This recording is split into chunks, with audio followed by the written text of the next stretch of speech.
सोचिए जरा, क्या एक आवाज में इतनी ताकत हो सकती है कि वो इतिहास के सबसे बड़े युद्ध का रुख ही तय कर दे।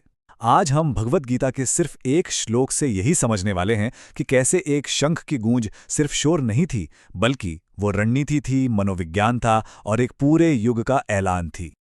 चलिए इसी सवाल को थोड़ा और गहरा करते हैं। मतलब, क्या सच में एक योद्धा की शंख की ध्वनि में इतनी शक्ति हो सकती है कि वो लाखों सैनिकों के दिलों में या तो जीत का भरोसा भर दे या फिर हार का डर पैदा कर दे? आज इसी रहस्य को खोलते हैं। जरा उस दृश्य की कल्पना कीजिए। कुरुक्षेत्र का विशाल मैदान, हवा में धूल है और एक अजीब सी तनाव भरी खामोशी छाई हुई है। एक तरफ पांडव हैं, दूसरी तरफ कौरव। लाखों सैनिक, हजारों रथ और हवा में लोहे की गंध के साथ एक भयानक तनाव। बस एक इशारे की देर है और इतिहास का सबसे विनाशकारी युद्ध शुरू हो जाएगा।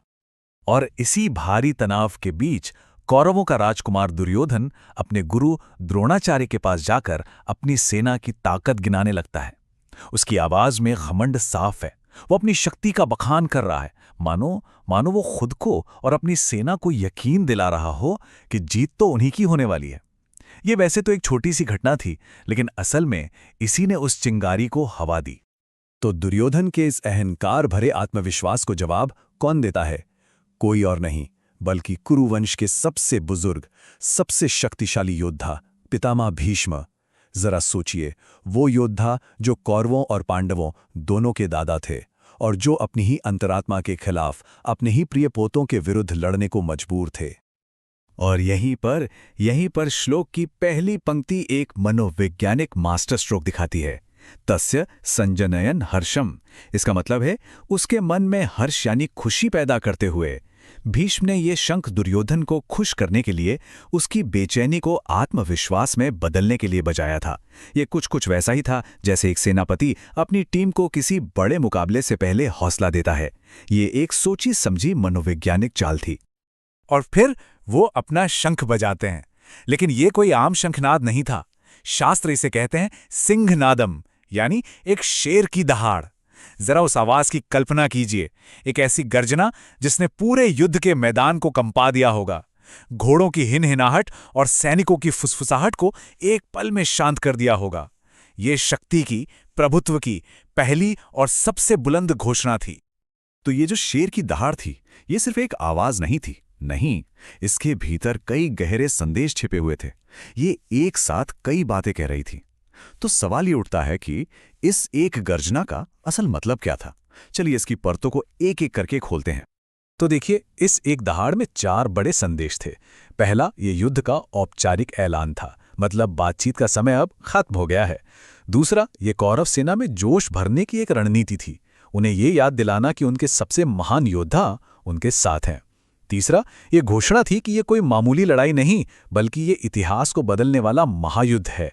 और चौथा और शायद सबसे दिल तोड़ने वाला संदेश पांडवों के लिए, ये भीष्म का ऐलान था कि वो कौरवों की तरफ से लड़ रहे हैं। उनकी निष्ठा अब तय हो चुकी थी। और इस एक आवाज ने जैसे पूरे युद्ध के मैदान को 2 अलग-अलग दुनियाओं में बांट दिया हो। इसका असर दोनों सेनाओं पर हुआ, लेकिन बिल्कुल अलग-अलग तरीकों से। एक ही ध्वनि ने एक तरफ उम्मीद जगाई तो दूसरी तरफ एक गहरी चिंता पैदा कर दी। कौरवों के लिए तो ये उनके अपराजेय पितामह का आशीर्वाद था। उनकी नसों में मानो उत्साह और आत्मविश्वास की एक लहर सी दौड़ गई। लेकिन पांडवों का क्या? उनके लिए ये उस दर्दनाक सच्चाई की पुष्टि थी कि उन्हें अपने ही प्रिय दादा के खिलाफ शस्त्र उठाने होंगे। उनके खेमे में एक गंभीर और बोझिल सा माहौल छा गया। ये पूरी घटना हमें युद्ध की एक बहुत गहरी सच्चाई की तरफ ले जाती है। तो क्या ये युद्ध सिर्फ जमीन और सिंहासन के लिए लड़ा जा रहा था, या कुछ और भी था जो दांव पर लगा था? ये सिर्फ हथियारों और सेनाओं का टकराव नहीं था। महाभारत का युद्ध असल में हथियारों का नहीं, बल्कि संकल्पों का युद्ध था। ये भावनाओं, इरादों और अदम्य साहस की लड़ाई थी। असली जंग तो सैनिकों के मन के अंदर लड़ी जा रही थी। और ये बात आज भी उतनी ही सच है, चाहे वो युद्ध का मैदान हो या जिंदगी की कोई और चुनौती। और पितामह भीष्म का वो शंखनाद, वो सिंहनादम, उसी अदम्य संकल्प का पहला प्रतीक था। वो इस मनोवैज्ञानिक युद्ध का पहला वार था।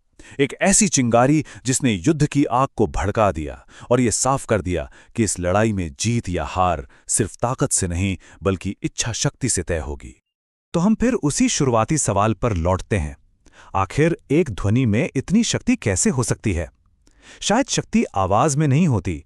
शक्ति तो उस इरादे, उस संदेश और उस संकल्प में होती है जिसे वो आवाज दुनिया तक पहुंचाती है। सोचने वाली बात है ना?